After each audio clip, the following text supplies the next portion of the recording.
Hey guys, and welcome back to another episode of No More Operator. Today we're going to be going over Chainsaw Man chapter 156. Whup, bzz, split. Truly another Shakespearean masterpiece from Fujimoto himself. So, as we know, last chapter, things did not go very well. Nayuta was attacked by an angry mob, which we don't even get the results of that. So, right now, she's an anomaly at the moment. And Denji is waking up in a hospital after having a very terrible dream, from what I imagine, where Nayuta was basically plotting to build up his happiness, is what she said, and then just tear it all away from him, which is just a very Makima-like thing, which is just, damn, man, no matter how much love she gets, I guess she's just always gonna be a heartless motherfucker. So again, after the insane developments of the Chainsaw Church, where like thousands of people just split chainsaws from their head, which is crazy. They all attack the city, everything like that. Diarrhea woman, Himiko, I would love to know what everyone's opinions are of her now, because we had a great introduction with her with the whole Maximum the hormone bit. She's kind of an asshole now, right? I mean, like, we've just basically tossed her off the ship of Friends of the Show. She is no longer a good person. It is on site with Himiko.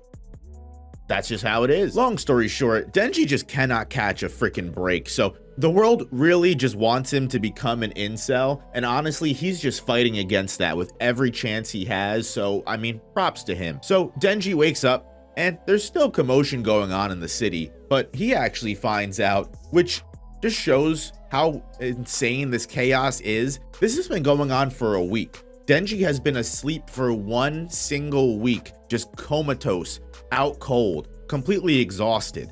Who's in the room with him? Fucking Yoshida. I'm very curious as to where Nayuta is, because again, she was just last attacked by a mob. Obviously, I'm going to imagine the devil spawn demon child of Makima is not going to go down that easily. She most likely massacred all of those people and is just unfortunately going to be going down the trajectory of her devil path, despite the fact of how much Denji truly wanted a human path for her. It seems like, at least with her sisters being involved and her sisters taking place like famine, and we haven't seen her yet, but we know the death devil is either coming, is already starting to arrive, because again, we still don't know who the leader of the Chainsaw Man Church is. It's been very hidden. Anyway, Yoshida is here. Like I said, he was fighting Asa and then he ran away like a little bitch.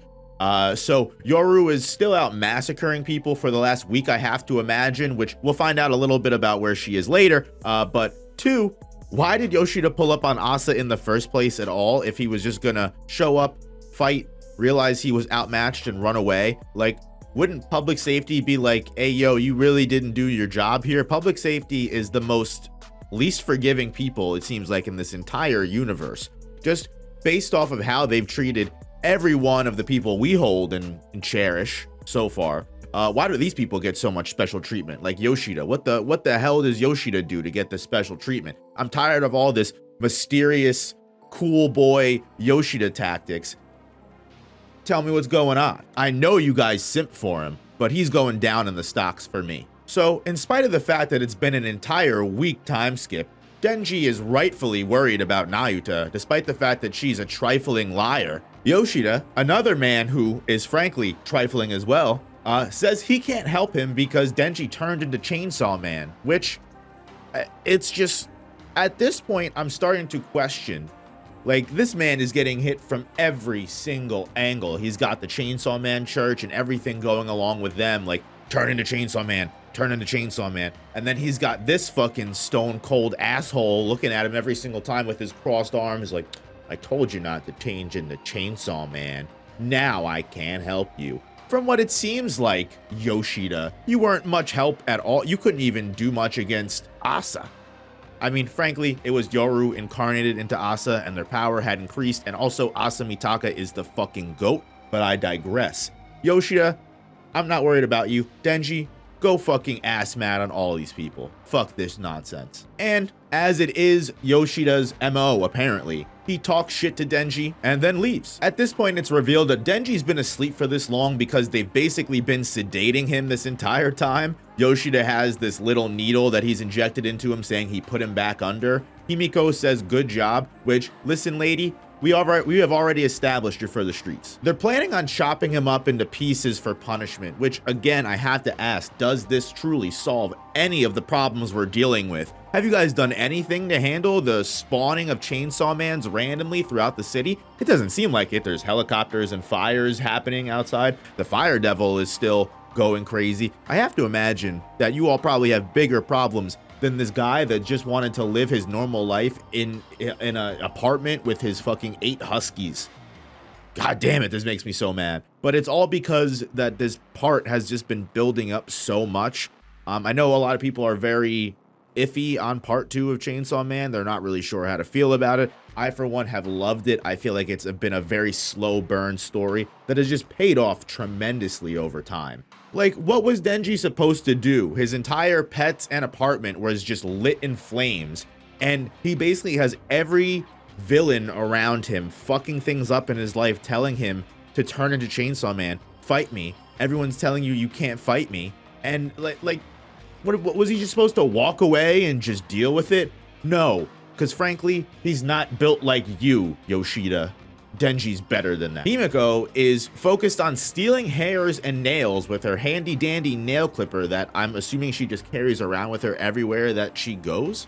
Yeah, the hormone moment truly cannot save her now. So, time skip again, Denji is getting dissected. And meanwhile, it seems he's sedated during the dissection, I would imagine, and he's talking with Pochita about he needs to get up. He has to do something about this, and I don't know why I laughed at this. I don't know why I thought this was funny, because I'm a terrible person.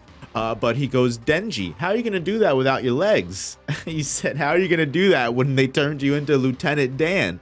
Where are his legs? Pochita, what are you doing? Help, this is your time to spring into action. If we ever needed the hero of hell, the executioner of hell, whatever you go by, this is the time. I mean, last time wasn't really necessary. You just wanted a hamburger. This is the time to help, Pochita. Help! Help!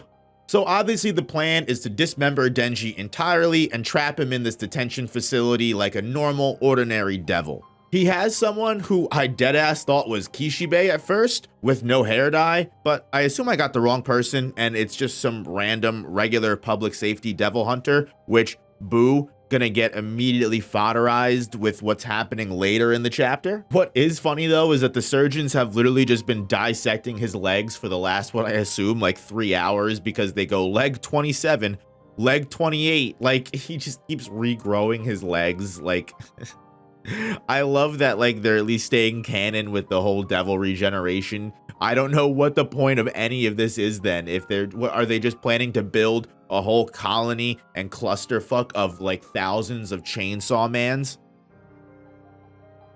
I mean, isn't that what the Chainsaw Man Church is doing? Is there just gonna be a big giant fucking war of Chainsaw Mans going up against each other? This is the thing about this is the Devil Hunter specifically mentions it would take a war to break any devil out of this detention facility, which means a lot of things. One, it's a really cool speak of the devil moment because we get the cool panel of Yoru showing up at the facility to assumedly either kill Denji, eat Denji, do whatever she's got to do, and just destroy the facility and everyone inside of it. It brings a lot of weight to what Yoru said in another previous chapter, which was, people have finally remembered me, which is why she's had such an increase in power. If this guy can say it's going to take an entire war to break Chainsaw Man or any devil out of this facility, people have remembered the devil of war. People have remembered the fear of war. And it's all from this chaos. It's all from this insane igniting of just terrorism that we've seen from famine, that we've seen from Not maybe not from famine, but we've seen from the Chainsaw Man Church, I should say. It's unclear. There's so much shit. There's so many moving parts in this story. Fujimoto has truly evolved his storytelling to the utmost degree. I can completely see why he no longer wants to do drawing and just wants to default to just stories. But anyway, guys, it's been a lot of stuff. Again, I don't know why public safety is so worried about Denji when clearly there's so many bigger problems to deal with. But I appreciate you all watching this review of Chainsaw Man. I'll see you guys next week when we go over the next chapter. Thank you guys so much for watching. I'll see you guys in the next one. Don't forget to like, subscribe, and peace.